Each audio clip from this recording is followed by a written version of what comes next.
बिस्मिल्लाहिर्रहमानिर्रहीम। अस्सलाम वालेकुम नाज़रीन, इलाकाई खबरों के साथ मैं हूं अली हसन साबरी और आप देख रहे हैं नवाए नेशन।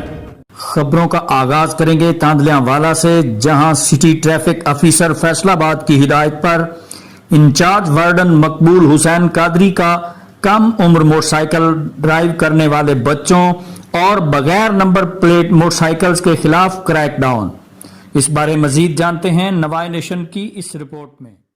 जी बिल्कुल, सिटी ट्रैफिक अफिसर फैसलाबाद की हिदायत पर तांदलियांवाला वार्डन इंचार्ज मकबूल हुसैन कादरी ने कम उम्र मोटरसाइकिल ड्राइव करने वाले बच्चों के खिलाफ तांदलियांवाला में सख्त कार्रवाई करते हुए चालान का इंदराज करने के साथ साथ मुतअद्दिद बगैर नंबर मोटरसाइकिल्स को भी बंद कर दिया। वार्डन इंचार्ज तांदलियांवाला मकबूल हुसैन कादरी ने मीडिया के तवस्सुत से ऐसे कम उम्र मोटरसाइकिल चलाने वाले बच्चों के वालिदैन को पैगाम दिया कि अपने कम उम्र बच्चों को मोटरसाइकिल हरगिज न दें ताकि शाहराहों पर हादसात की शरह को कंट्रोल किया जा सके।